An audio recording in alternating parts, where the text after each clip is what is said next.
Hello, everyone. It is my distinct pleasure to welcome you to the third annual Instruction to Industry Virtual Career Expo event for high school students. My name is Matthew Bechtel, and will be the moderator for the Information Technology Industry Panel discussion tonight. I am a work-based learning specialist for Fairfax County Public Schools. I would like to express my sincere appreciation to these industry professionals for taking the time tonight to share their diverse perspectives on the current and future workforce in information technology career paths. We encourage you all to take advantage of this opportunity to learn from the panel. Hopefully, after leaving tonight, you feel more knowledgeable and prepared for your post-secondary future. This panel discussion will run from 6 to 6:45 p.m. We will start with introductions and then get right into the conversation.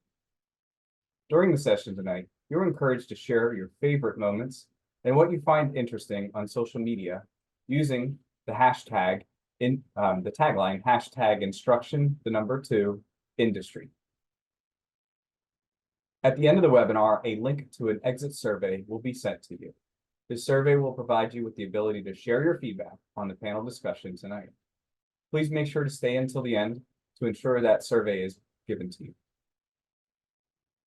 So let's first start with introductions. And we're going to allow all of our panelists to introduce themselves. So I'm going to start at the top of my list.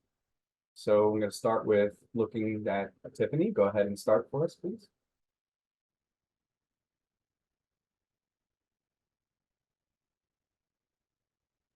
Hi.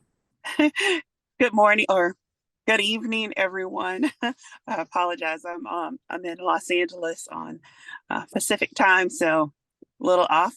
I am I'm representing SAIC. I am the STEM coordinator for our employee resource group on the East Coast.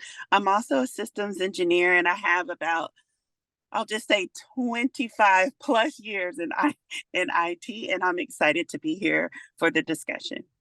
Thank you, Matthew. Thank you, Tiffany. Now I'm going to turn it over to Ashley. Hello, my name is Ashley Gross. I am representing Dell Tech. I've been here for about 13 years now. I am a North America Desktop Support Manager at Dell Tech, and I'm happy to be here. Awesome. Thank you, Ashley. We're happy you're here. We're going to go to the next panelist, William. Good evening, everyone. My name is William McBurrow. I'm with MC Global Tech. We are a DC-based cyber risk consulting firm. I've been in the cybersecurity space for close to 25 years now. I'm also an adjunct associate professor at University of Maryland Global College. So happy to be here to share whatever insights I can. Thank you. Thank you, William. We're happy you're here as well. Our next panelist, Navneet. Sorry if I mispronounced it. Hi, everyone. I'm Navneet Sani. I'm with Capital One. I've been with Capital One for 8+ years now. I lead their SaaS and PaaS platforms, such as Salesforce and ServiceNow, for supporting different types of workflows that we develop for our customers internally as well as externally. I'm excited to be here. Awesome. We're excited you're here as well. And then our last panelist, last but not least, DeMarco. Please feel free to introduce yourself. How's it going, everyone? My name is DeMarco Mobley. I'm representing Assured Data Protection. At Assured Data Protection, I am a disaster recovery and implementation project manager, and I have roughly about 5 years of cybersecurity experience. Awesome. Thank you, DeMarco. We're happy you're here as well. So throughout this session tonight, I'll read a question, and each panelist will have roughly 1 to 2 minutes to share a response. And I'll go through the same order, top down and then down up. That way we can get through and get some great responses here. So kicking off the session for tonight, our first question is, was your career journey fairly straightforward, or did you take a more circuitous route to your position? Tell us about your journey. And I'm going to start off again with Tiffany. Great question, and thinking about it makes me want to laugh and cry. More laugh. My career journey actually started off I decided that I wanted to take care of people. I've always wanted to protect people. So I actually started off as a state trooper. I got hired as a state trooper in Arkansas. My parents weren't very excited about that job, that career choice. And let's just say seriously persuaded me to not take that direction. So with that being said, I listened to my parents and I started at Northrop Grumman with a criminal justice and a management information systems bachelor's. And I worked for Northrop Grumman. I started on the help desk and I ended up being a help desk manager. And then I moved into more technical quality assurance and configuration management and got all those certifications and took all those management classes.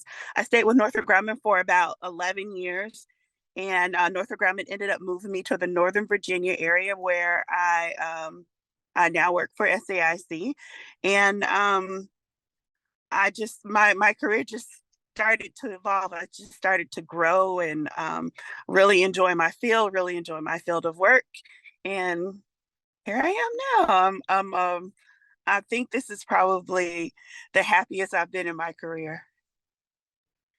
Oh, it sounds fantastic. Thank you so much. I'm going to turn it over to Ashley. Sure. How I got to this career. So I would say I definitely took a long route to get here. Starting off end of high school, I went to being an athlete, I needed a full-time schedule. So basically I went to a trade school half-time throughout the time at high school. And so that's where I actually learned IT. I learned that I am definitely a hands-on learner. And so IT just stuck. And from there, I definitely needed instant gratification as far as just working. So I didn't go to college right away. I worked a few jobs and then I was actually living in Arizona at the time. So my aunt told me about this Year Up program, which is a program that closes the opportunity divide between 18 and 26-year-olds that provides on-site training and also to education. Since I only had like one semester of community college under my belt. And so at first I thought school wasn't for me, but then I wanted the goal to complete it just again, to say that I could complete college. So I moved from Arizona to DC. I continued or actually applied to the Year Up program, got into it. And I did that for 6 months through Nova. And then actually I got assigned as an internship through Deltec. So I've been working at Deltec ever since as an intern. I graduated the Year Up program 2011. And so I've just been here climbing up the ladder ever since, and now started from an intern, and now I'm a manager of all of North America and desktop support. So definitely a great journey, but through that journey, I was actually fortunate to again have a career in IT, but also to get my bachelor's degree in 2020, where I graduated with a bachelor's in information solutions. So, and now I'm here. Awesome. Thanks, Ashley. It's also great to hear about the Year Up program, which is a fantastic opportunity, and hear that you're a product of it, and found your way to Deltec. Awesome. All right, we're going to go to the next panelist, William. Thanks for all the stories so far. That's exciting. You know, since we are speaking to high schoolers, you know, all throughout my entire life up through high school, I wanted to be a civil engineer because my dad was a civil engineer. And that was my plan until I got to college and actually started to take those courses and decided that I don't like this at all. So I switched to electrical engineering, and I wasn't too enthused about it. But at the time, I was at George Mason University, and they had a computer engineering program, which is really a combination of computer science and electrical engineering. So I graduated my first degree, you know, with a computer engineering degree, with a focus on network engineering, because I always had an interest in learning about, you know, the internet, right? You know, back, you know, I don't want to age myself too much, but you know, back in those days, it was still a little new.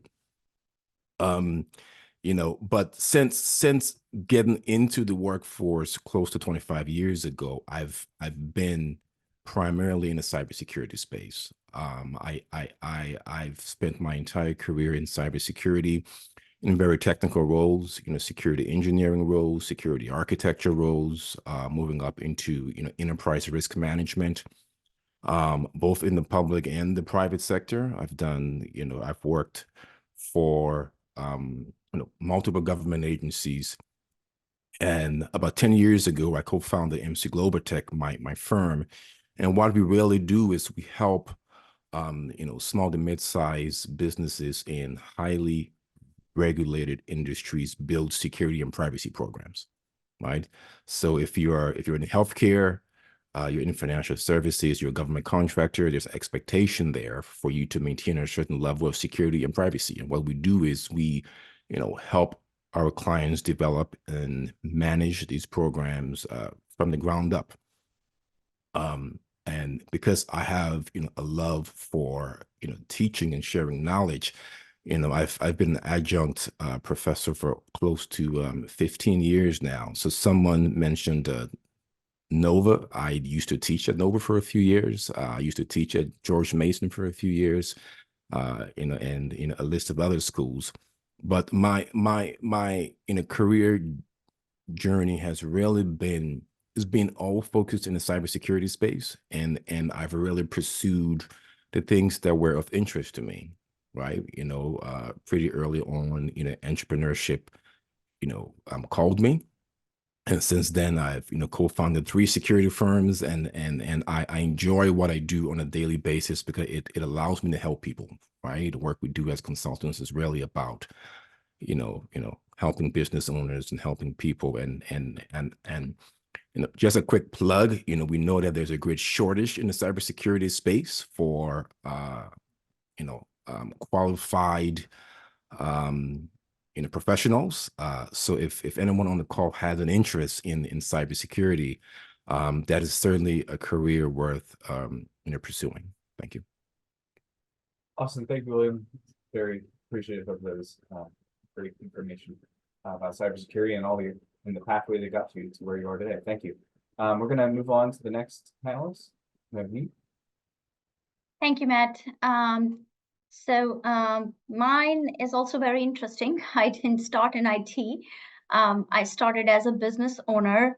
We invested in a franchise called Ladies Workout Express. This was after I got out of college and, started this business with another friend. Coming from a development background, having learned Java in college and school, that was kind of my passion. So eventually, after 3 years of that business, which, by the way, we barely met, the bottom line, it was not a successful venture at the time. I landed up with Lexmark, which was basically a paper printer company quite some time ago, and started to work on their SaaS PaaS platforms, and quickly realized my passion for different tooling available in the cloud. That's what prompted me to start getting certifications with Salesforce, ServiceNow, as well as on the AWS side. And then as I grew, with different companies, Capital One came along, and it was a perfect opportunity where Capital One was planning to move out of its data centers into the cloud. And some of what William was talking about, cybersecurity, that is something that we do all day, all night, which is how do we protect customer data as a financial institution. So a lot of our team members focus are part of like tech risk and cybersecurity folks, information security officers, as we call them, who are kind of the cops in the cloud, who help to ensure that everybody's data and customer information stays secure. So there's a lot to learn when it comes to Amazon and the services that they offer and other types of cloud providers. I was very fortunate to get these opportunities to work with like the big five. We work with AWS, Google, Azure, Salesforce, ServiceNow, and some others. And it's been a very rewarding experience to work in this, in this space. AI is huge. Although being a financial, institution, AI is not something that we experiment with lightly. There are labs and teams set up who can only experiment with certain types of use cases. But there's a huge focus on AI and how we can leverage what different tooling that's available internally, as well as what the market offers. So yeah, I mean, I love my job. Very, very rewarding. It's a great company to work for. So I've been very fortunate. Thank you. Awesome. Thank you so much. And who would have thought Capital One is more than just a bank, right?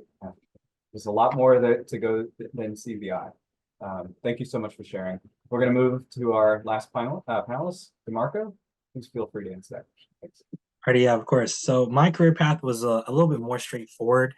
So I had the opportunity in high school to take this program that was an intro to cybersecurity program, and it kind of sparked my interest within the field. And so throughout high school, I managed to take like all the academy courses that offered anything cyber related, whether it was the A+ course, the Network Plus, or the Security Plus. And then my senior year, I ended up getting Security Plus certified. And so once I went off to college, I went to George Mason. I decided I wanted to study cybersecurity engineering. And so that year, my freshman year of college, I was very ambitious. So I was applying to big tech companies. I didn't have too much experience, just had Security Plus, and I managed to snag a position at Amazon Music as an IT specialist. And so during my time at Amazon Music, I was exposed to a bunch of different technologies. I've met a lot of different people within the community, and it just kind of sparked my interest to learn everything. And after about a year or so, I ended up getting an internship at Capri Holdings, which is the parent company to Michael Kors, Versace, and Jimmy Choo. And there I had the opportunity to work underneath the enterprise architect VP. And it just blew my mind. It was a position where you did a little bit of everything, from cyber, from talking to people, from project management. And so during my time there, I had the opportunity of leading 2 software teams and developing some new features on their mobile applications. And so I kind of fell in love with the project management side of cybersecurity and managing teams and seeing the project through from start to finish. And so now I'm here at my current company, Assured Data Protection, where we focus on backup recovery, disaster recovery solutions for different clients. Awesome. Thank you so much. It's also refreshing to hear about all those certifications that you were able to get under your belt at an early age, and the different courses that those were available to you. And so thank you so much. And we're going to start with you for the next question, then DeMarco, and then we'll go back up my list. So what's your favorite part about working for your company or career field? And then the second part of this question is also, what is the hardest part? Because not everything's easy, right? So Yeah. if you could start, go ahead, DeMarco. So my favorite part about working at my company is just the people who are there. The environment's very friendly. It's a growth environment. So, we're always pushing each other to learn new things or have a deeper understanding of what we're doing. And then something that's a little hard within the field is that it's ever changing, especially in disaster recovery. A lot of times, a lot of clients, they want to back up a lot of data. And sometimes we might not have all the resources to back up data. I know recently we had a customer come through and ask if we can store over 400 petabytes of data. And, it was something where we had to really sit down and talk it through to see if that's something that we could do. But another hard thing is, everything's always changing. Got to keep up with the current trends, different ransomwares that are coming out, and just being on top of your game. This field is all about, everlasting learning. We never stop learning within the cyber IT field. Awesome. Thank you so much. I'm going to direct it back to Navneet.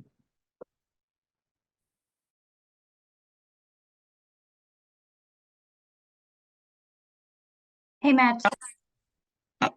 Was that my name? I'm not sure if you're going in the same Yeah, I Yeah. was, direction. is it, it was you, I'm sorry. I thought you So said yeah, Tiffany. so Tiffany, you ended up bouncing down to the bottom, but I'm just going through our original order, so it'll come back to you at the top, sorry. No Okay. problem. All right, I'll go then. A favorite part is automating things. And we have initiatives like clearing the way, and really we're looking for impact of automation across different lines of business. So sitting in an enterprise services team allows me to focus and determine which areas need automation, where we need to bring manual processes as part of the business into a tool. So that's very rewarding to see the before and the after, and the impact of errors reduce, getting rid of paper, not having to go through folders of paper during audits and things like that. And majority of I would say 99% of the business is running on different types of tooling, but that 1% is literally like operations, like back office operations in a retail branch, where somebody's dropping cash bags at night, and there's folks who are required to open those bags, and obviously those things will continue to stay manual, where cash is retrieved and then deposited, and it goes through different processes. So that's certainly the most rewarding. There's pockets of these types of back office operations that still require automation. The hardest part is audits in the technology space, which is anything you implement, anything you automate. How are you going to protect the data in those applications? How are you going to figure out access to those applications?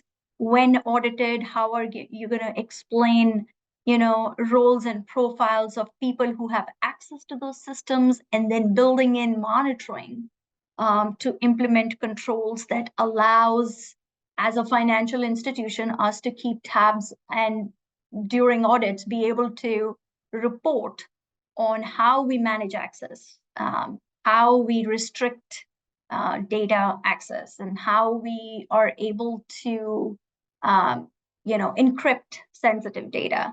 That's certainly very hard, always keeps us on the edge. But nevertheless, in the development space, as we learn to kind of build these controls, as we build new automations, the space continues to grow with different types of encryption tooling available, with different types of data coming in. Sometimes we have PII data, NPI data, PCI data. So all of those different types of data have different requirements, and that just keeps us on our toes. So that's probably the hardest part. Sounds very difficult. All right, thank you for that. I'm going to go to William. Same question. What's your favorite part about working for your company, and what's the hardest part? So, I mean, I think I have two jobs, right? My first job is, as a security professional. And I think that, for me, it's all exciting, right?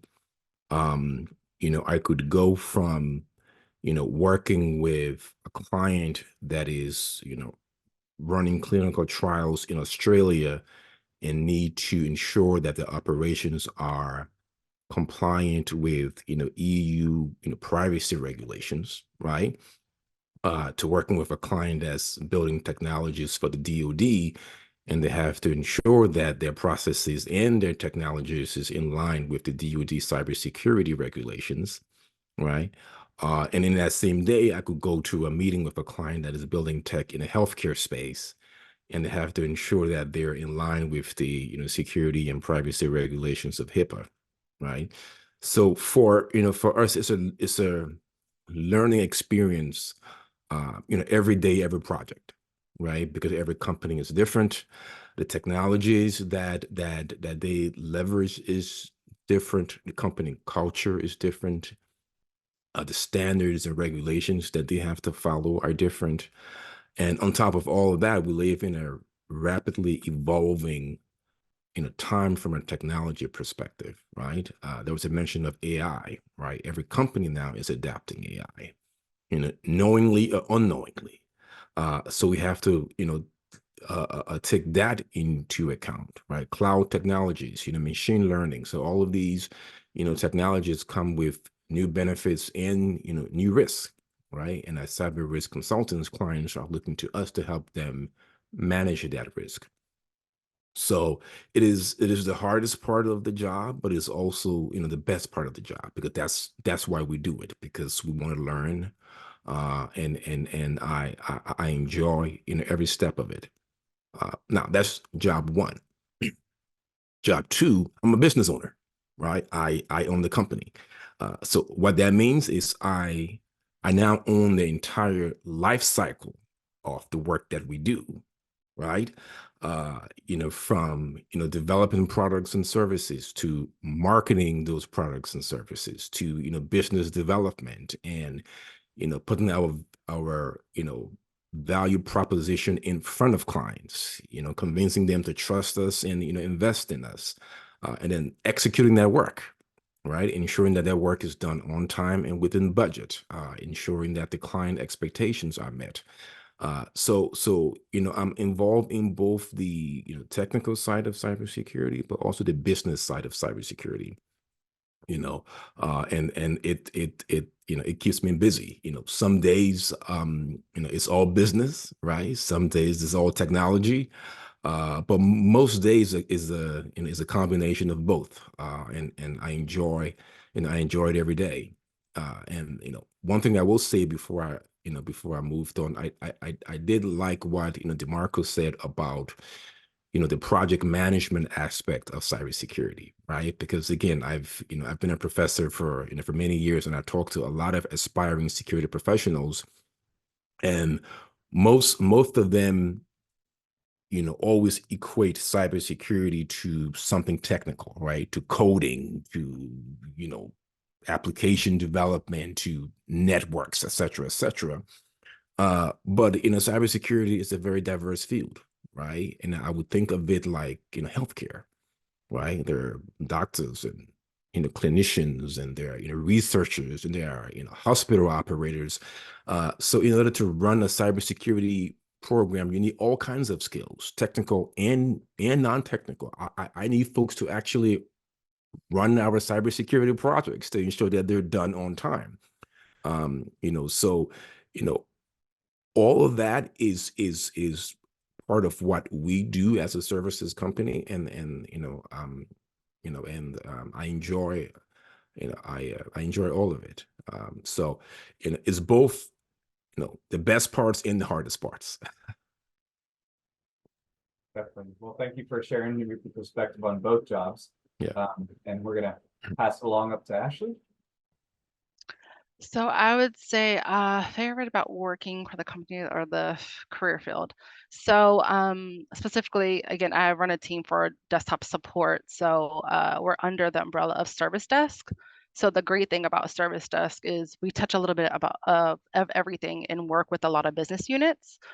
Specifically, my team, of course, we provide like direct support for end users, and our end users are internal. But what I mean is we touch a little bit about everything like cybersecurity. We work with our security team. If they implement something that's new coming down the pipeline, we have to make sure our processes aren't compromised, but also to work with end users on how to, again, deliver the new technology or things that are kind of come down to us. So I would say for the Service Desk, the good thing is we get to work with a lot of people, a lot of smart people, a lot of friendly people. The Service Desk is one part of it is a lot of customer interactions. And so I know for me in my career, again, working up the ladder, it was great to travel and to meet new people. And as we had a lot of company acquisitions, got to meet people from different backgrounds. And so that's like really my favorite part. I would say, like many others said, the hardest part is to really adapt to a lot of change going on around us. Again, technology is ever evolving. So if, again, the security team implements something that we need to, again, make sure our company is going through, that no one is touching any malware. We have to, think of best practices for our end users to teach them how to be a little tech savvy, but also to just make sure, again, they're not compromising anything for the company. So I would say that's just the hardest part, just adapting. Yeah, I would agree. Thank you so much. I'm going to pass it to Tiffany.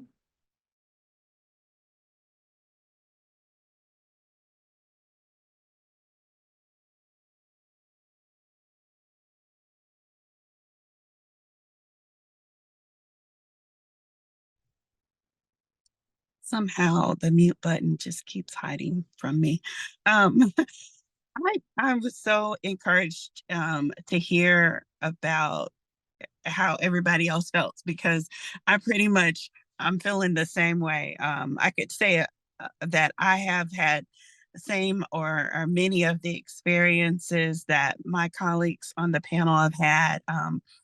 Favorite part for me for my career, though, has been to get the opportunity to do something that I'm passionate about. So I mentioned that I used to work as that I was a state trooper. Well, when I went to Northrop Grumman, I got a chance to get on programs that helped. While I didn't get a chance to carry, a weapon or, arrest people, I got a chance to work on programs that help to protect people, like not just on like cybersecurity, but I got a chance to work in for like DHS and the FBI and some other agencies that have been put into place and have different missions for protection.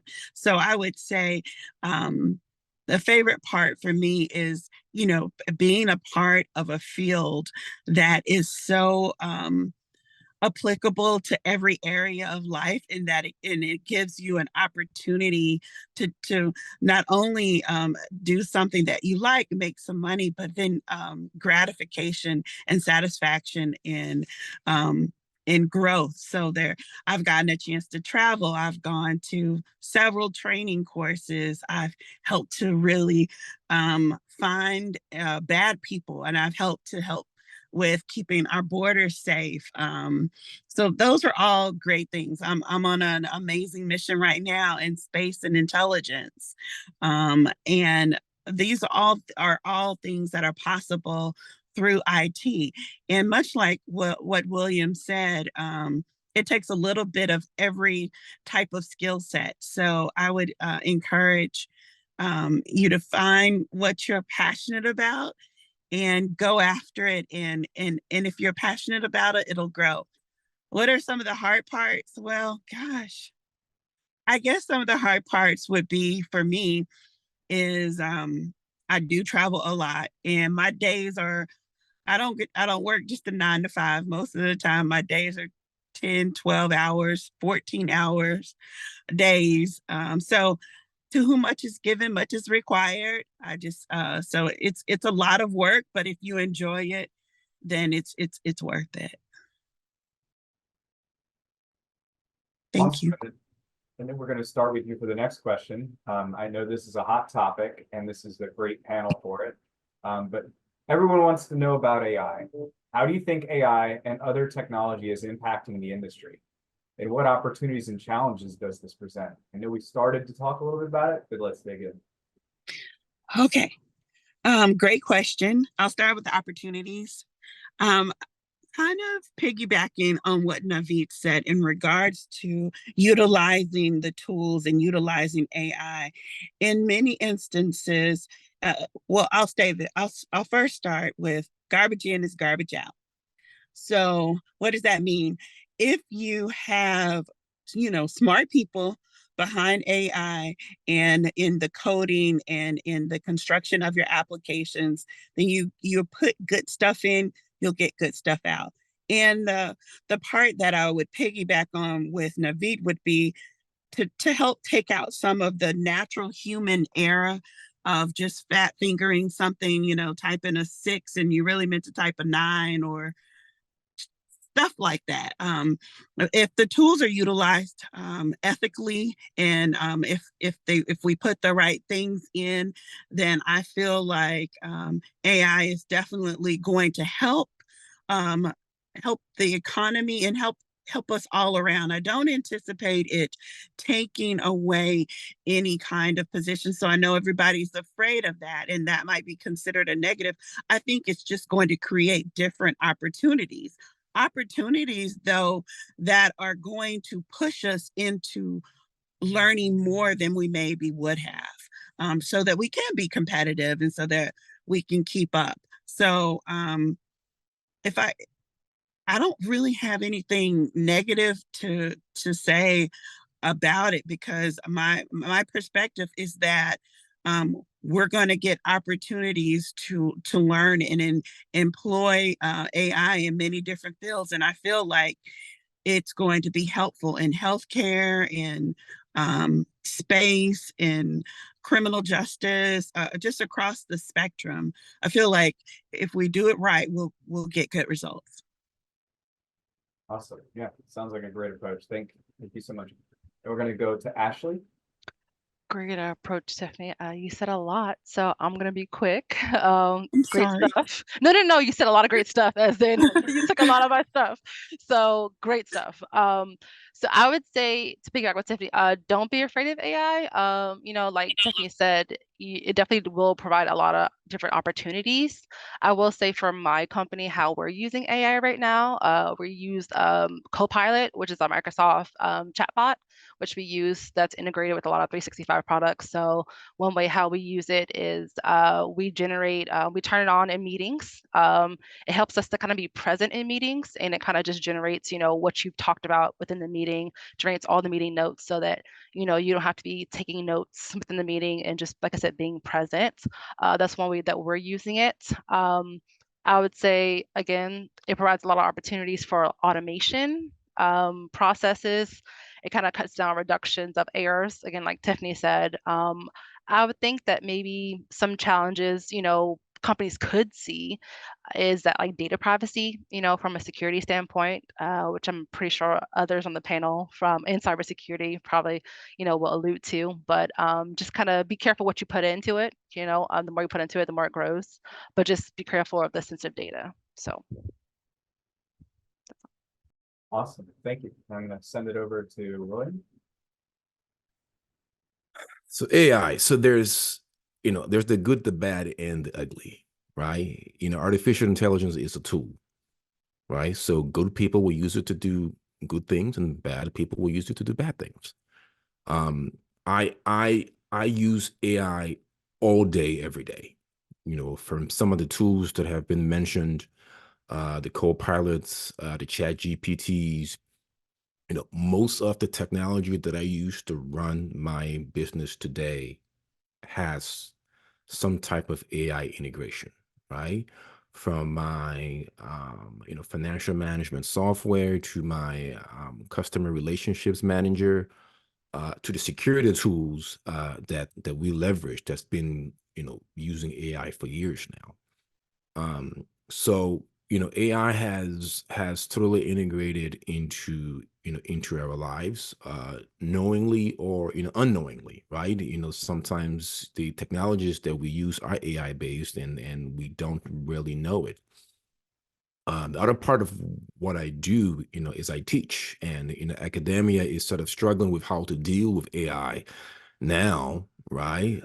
Because you have, students using tools like ChatGPT to essentially do their assignment, right? ChatGPT, write me a research paper on X, and voila, you have a 10-page paper. So it's something that universities around the country is trying to deal with. I don't think it's reasonable to say don't use AI, at all, because that's not possible. We want students to adapt new technologies to make their work more efficient, but we also don't want it to interrupt the learning process. So that's aspect number 2. Now, aspect number 3 is that I just read a news report, I believe it was yesterday, about a company that loves $25 million because an employee was tricked with deep fakes in a video call, right? So some attacker set up a video call like this, a Zoom call with other employees of the companies, but the folks on the call weren't actually the employees. They were AI, derived, versions of, of them. And they were able to scam this company out of $25 million. So attackers are also leveraging AIs to do things that they've always tried to do, but at the end of the day, it's just a tool. And we will use it for good, and the bad folks will use it for bad. But it's really the wave of the future. There's no turning back here, right? So we need to get comfortable with it. We need folks that have the skills to help us develop new and better AI-based, technologies. And it's going to continue to be, part of how, how we learn, how we live, how we do business. Awesome. Thank you so much. I'm going to turn it over to Navneet. Thanks, Matt. So it's not a question of if we are going to use it. At this time, we're exploring, areas where it makes the most sense to use it. So it's not about if, it's about where at this time. And I think this will only continue to grow and evolve as we learn areas where it's going to be super successful versus areas where we need a boatload of controls to first implement and have all kinds of security measures in place before something like this can be used in a financial institution. So there's a lot of experimenting that we are doing with, when you call the 1-800 number, can the caller get the information that they're looking for with the minimal pass through to an actual call agent, right? Versus if we are going to collect social security and date of birth and the entire 18-digit account number, what would that look like, and what would that entail? So there's like everybody said, the good and the bad. Would I want my Java developer to deliver 10 stories instead of one if ChatGPT can produce that same code, right? Absolutely, why not? Let's take that productivity up by 10 times. And I mean, I use it all the time these days to look at code, do peer reviews of code, and look for gaps in code. And again, but that comes with that responsibility to ensure that it's being used in the right way. With a lot of this experimentation, what we're finding is, and you'll see tons of articles, right? I think it was back 2 months ago, maybe a few months ago, where there was this New York Times journalist who had put out this article about how ChatGPT finally declared that ChatGPT was a girl and that ChatGPT was in love with this journalist. I think it was a crazy kind of interview and an article if you read through it. So, and that's the bad part, right? Like that. So those are the things that we may not eventually have control over. But I think as companies dive into this, they're figuring out as they go where are those pockets and use cases. Could I automate? And build 10 workflows instead of the 5 that I build in a quarter? Sure, absolutely. We're already, seeing that the speed with which we develop is changing with the kind of intel that this brings and the tooling that's available out there in the market these days to experiment with grows every day. There are new vendors popping up, new offerings coming around. So comes with a lot of responsibility. So a lot of control, a lot of security, depending on the landscape that you're in. Now, if I was in the fashion industry, I would imagine things would be a bit different and maybe more fun compared to working for a bank. But hey, I don't speak for them, so who knows? Awesome, thank you so much. And I'm gonna give this question to or same question to DeMarco, and then we're gonna wrap up with some questions in the chat. If our panelists that are here, if you want to answer questions that are in the Q&A, feel free to do so. We have some really good questions in there. Otherwise, let's keep rolling. DeMarco, floor is yours. Oh yeah, definitely. I agree with everyone on the panel. When it comes to AI, there's the good, the bad, and the ugly. I know at my organization, we're just starting to implement it to improve workflow efficiency, specifically within the workflow processes in each department. And I think it's heaven sent. I really enjoy using AI. It really makes my job a lot easier. It makes everyone's jobs a lot easier. But then there's also security risks to that. Where is that data going to? There's a lot of things you have to think about when it comes to AI and data. And those are my 2 cents on AI. Awesome, thank you so much. And I'm going to do a quick lightning round. Each person will start again at the top. So DeMarco, continue. What is one soft skill that students need to be working on right now? Definitely communication, being able to talk to different people from different aspects of life. Someone might not be as technical as you are, so you have to be able to break down a concept to them in a form that they understand as well. So communication. Awesome. Next, lightning round. Navneet. I agree. Communication is one of the competencies we still, judge our developers for, and influence. How can you influence your customer? And that kind of hand in hand goes with the communication. Are you able to communicate effectively? We should build this, but we should not build this. Why? Can you actually influence the business to then change their process so that it's better streamlined and has a bigger impact? Awesome, thanks. William.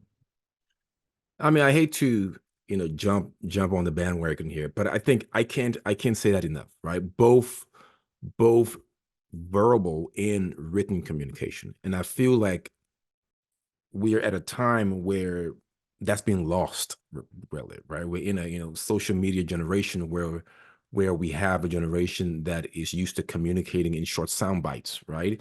And and I think that a lot more efforts should be placed on being able to communicate effectively, right? Get your ideas across, right? To be able to persuade, to be able to write effectively and correctly.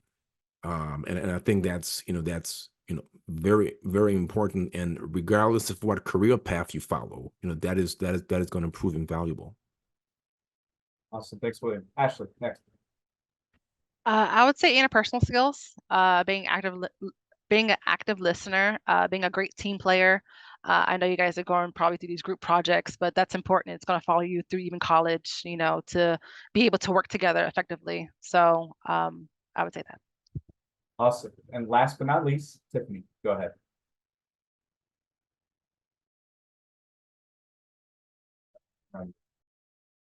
Okay. I would say